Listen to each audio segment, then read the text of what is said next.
Dando continuidade ainda dentro dos teóricos contratualistas, né, os filósofos, conhecidos chamados filósofos contratualistas, ainda na escola inglesa, nós vamos abordar conteúdo de um pensador que ele vai tratar das mesmas questões que foram alvo de investigação e pesquisa por Hobbes, mas ele vai divergir de Hobbes em algumas questões sutis, né? Ele vai dar uma explicação um pouco diferente de Hobbes para a mesma problemática, né? Então, nós devemos ter em mente as duas perguntas principais desse período que nós já falamos, que é justamente uma explicação da existência das sociedades humanas e para a criação do Estado, né? Então, a primeira pergunta é: qual é a natureza do ser humano e qual é o seu estado natural?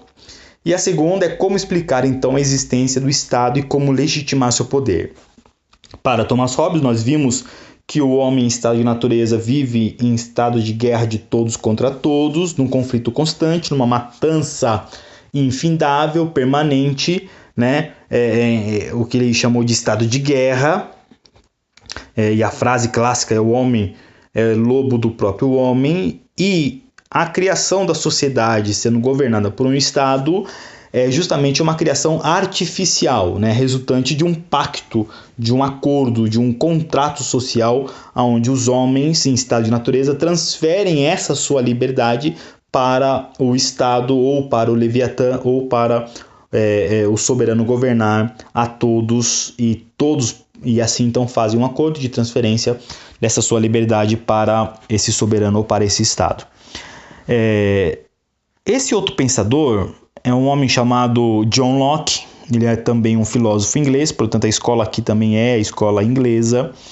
Ele teve contato também com os conteúdos produzidos por Thomas Hobbes. Ele é um pouco mais novo que Hobbes.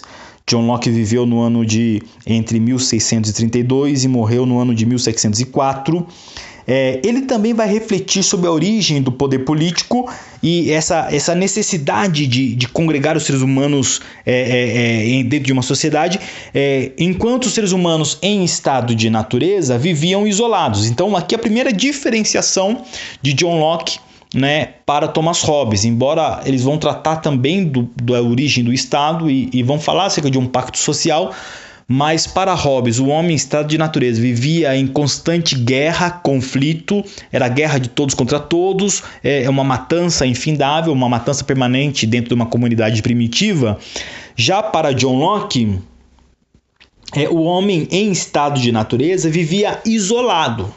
Essa é a primeira diferenciação. Ou seja, enquanto para Hobbes, né, ele imagina o estado de natureza marcado pela violência e pela guerra de todos contra todos, Locke faz uma reflexão um pouco mais moderada dessa perspectiva do estado de natureza do homem, né?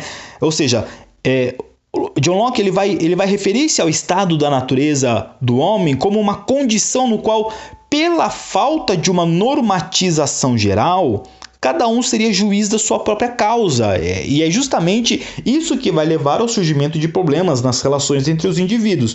Uma vez que não existe uma norma, não existe uma condição, não existe uma lei que possa coordenar, né, as relações sociais, não existe uma normatização geral que pudesse limitar as ações de todos em estado de natureza, e cada um em estado de natureza, então ele é juiz de si mesmo, das suas ações, é ele que determina dentro da sua liberdade a melhor maneira de agir.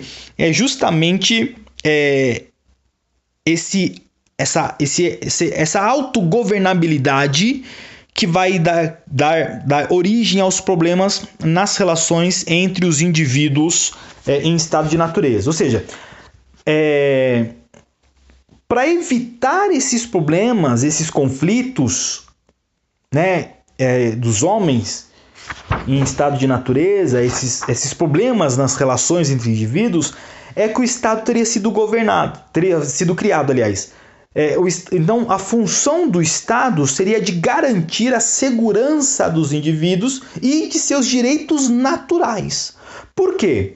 Porque dentro da perspectiva de John Locke, o homem em estado de natureza, ele vive livre e ele é justamente o dono da sua própria terra. Aqui a questão do direito da propriedade, né? Ele, em estado de liberdade, em estado de natureza, ele tem então a posse daquilo que é a sua própria terra. E então a criação do Estado seria justamente a garantia dessa liberdade humana e da propriedade. Porque dentro da perspectiva de John Locke, as desigualdades e o conflito surgem a partir quando alguém institui a propriedade privada, né? Então vamos supor num estado de natureza onde todos viviam em comum, todos tinham tudo em comum, tudo era de todos.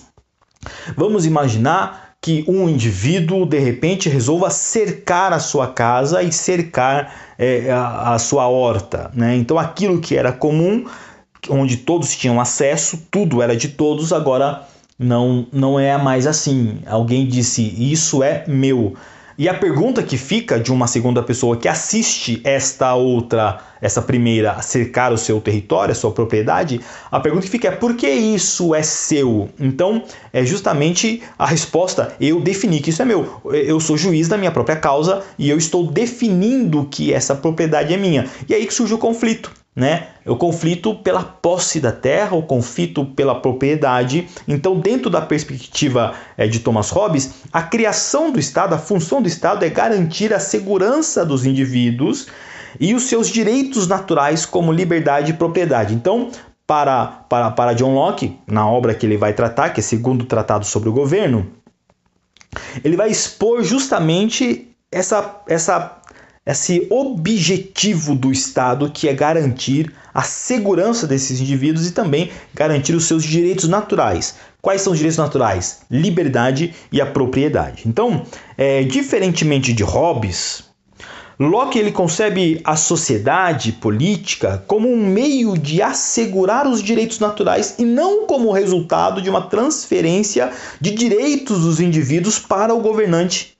Então, enquanto Hobbes afirmava que o contrato social nada mais é que o resultado de transferência de poder de um grupo de pessoas que viviam antigamente em estado de natureza, numa guerra contra todos, numa guerra interminável, numa guerra sem fim, para John Locke, o Estado, então, é justamente um meio de assegurar os direitos naturais, que é a liberdade e a propriedade, né? Não é o resultado de uma transferência de direitos. É assim que nasce, dentro da perspectiva de John Locke, a concepção de Estado liberal, né? Ou seja, o que é Estado liberal?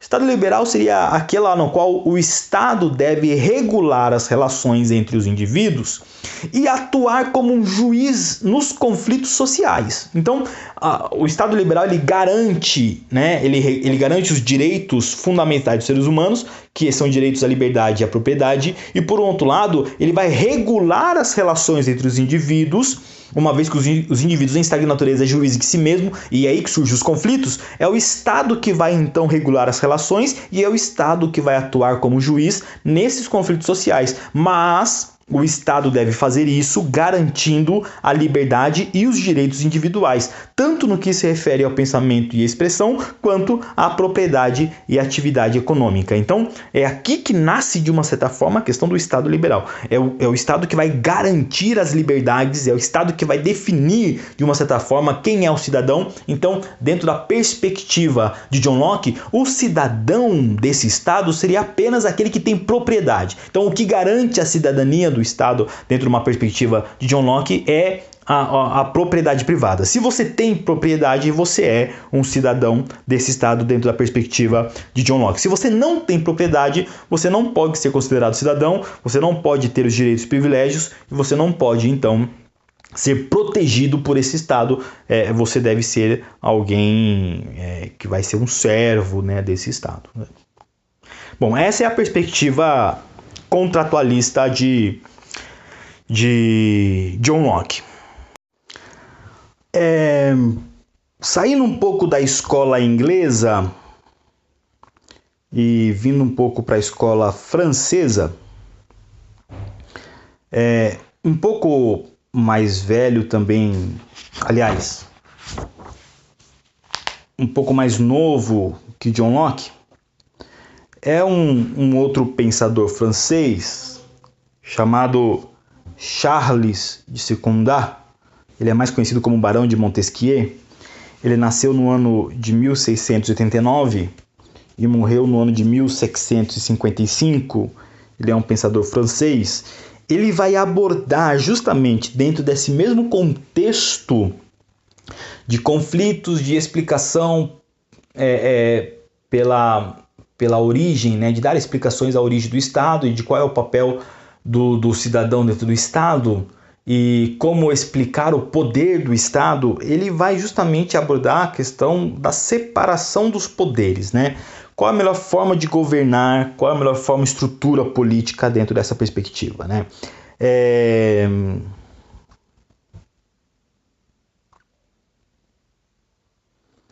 É justamente de Montesquieu a autoria da teoria a respeito de uma das características mais interessantes do Estado moderno, que até hoje é utilizado em quase todos os estados nacionais, em todos os países, inclusive aqui no nosso estado federativo chamado Brasil, que é justamente a divisão funcional dos três poderes, né? Então essa é uma marca do Estado moderno, é uma característica fundamental do Estado moderno, que é essa estrutura, né, da divisão funcional dos três poderes. Ou seja, ao refletir sobre a possibilidade de abuso do poder nas monarquias, porque estamos num período de absolutista, né, vale lembrar, dentro da situação histórica, houve, depois da queda do feudalismo, a concentração e a centralização de poder novamente nas mãos do rei, do monarca, surgimento de estados nacionais, unificação de estados. A marca desse período moderno, no que respeita à política, foi o absolutismo, ou seja, o poder absoluto nas mãos do rei. E o rei, de uma certa forma, tinha de uma certa forma, poderes ilimitados, né? E nada poderia contestar esse poder. E é justamente esse abuso de poder que vai levar Montesquieu a refletir acerca de qual é a melhor forma de governo ou de governabilidade sem que haja possibilidade de abuso de poder dentro das monarquias. Então, Montesquieu ele vai propor que a melhor forma de governar, né, para evitar o abuso de poder seria o estabelecimento da divisão do poder político em três instâncias distintas. Primeiro seria o poder executivo, que é aquele que executa as normas e as decisões relativas à administração pública. O segundo seria o poder legislativo, é aquele que elabora e aprova as leis. E o terceiro seria o poder judiciário, que é aquele que aplica as leis e distribui a proteção jurisdicional pedida aos juízes, né? Então, ele escreveu uma obra extremamente extensa a respeito da justificativa e de como haver essa divisão dos poderes, quais são as atribuições de cada poder. Essa obra chama-se O Espírito das Leis, que foi escrito no ano de 1748. E é nessa obra que Montesquieu escreve, né, sobre essa questão dos poderes, né? Eu vou ler um trecho desse livro, página 168, e diz assim: quando os poderes legislativo e executivo ficam reunidos numa mesma pessoa ou instituição do Estado, a liberdade desaparece. Não haverá também liberdade se o poder judiciário se unisse ao executivo. O juiz poderia ter a força de um opressor, e tudo estaria perdido se uma mesma pessoa ou instituição do Estado exercesse os três poderes: o de fazer as leis, o de ordenar a sua execução e o de julgar os conflitos entre cidadãos. Então, veja que o que incomodou Montesquieu dentro do sistema do monarca, da monarquia absolutista, foi justamente a concentração do poder executivo, legislativo e judiciário nas mãos do soberano, o que era justamente uma ameaça aos cidadãos e aos membros, né, do Estado.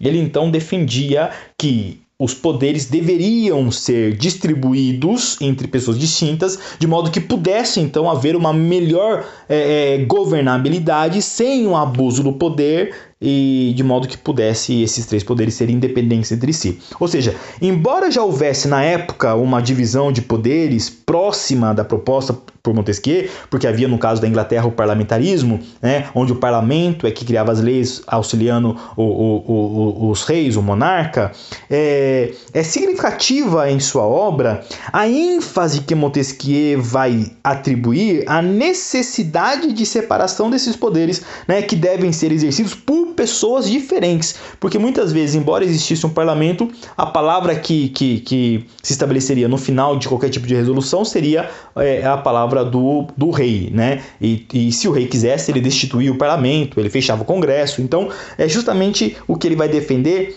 é justamente a separação dos poderes, de modo que esse poder fosse exercido por pessoas diferentes, de modo que houvesse equilíbrio entre eles, né? Essa é a necessidade de equilíbrio entre eles. Essa é a forma com que Montesquieu achou para poder também dar a sua contribuição acerca da melhor forma de governo. Esta estrutura política dessa divisão de poderes, como nós já falamos, embora na sua época houvesse já algo parecido, não havia sido tão explicitamente tratado como Montesquieu deu atenção a essa temática. E no livro O Espírito das Leis, que ele escreveu no ano de 1748, é um livro extremamente extenso, é um conteúdo hermético, é um conteúdo de difícil leitura, mas é um conteúdo riquíssimo para quem quer ler um tratado de leis, né, de direito, né, e constitucionais, e como deveria ser